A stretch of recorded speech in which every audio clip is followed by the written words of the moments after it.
எத்தே துணி எடுக்க போயிட்டு வரேன் தே. ஏல தலை பொங்கலுக்கு நீயா துணி எடுத்து கொடுக்க போற?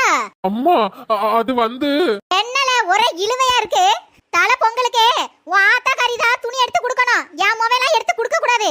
எத்தே சொல்ல வரத கொஞ்சம் காது கொடுத்து கேளுங்களா. எங்க அம்மா தான் ட்ரெஸ் எடுக்க கூப்பிட்டவ, அத போயிட்டு வந்துடுறோம். அதானே பார்த்தேன். உன் ஆத்தா கறிய 25,000 ரூபாய்க்கு பட்டு புடவை எடுத்து தர சொல்லு. என் மோவனுக்கும் பட்டு வேஷ்டி பட்டு சட்டை எடுத்து கொடுக்க சொல்லு.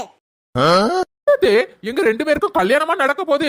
இவ்வளவு விலை கூடனா பட்டு சேலை பட்டு வேஷ்டி சட்டை எல்லாம் எடுக்க சொல்றிய? 5,000 ரூபாய்க்கு ஒரு புடவை எடுத்தா காணாது.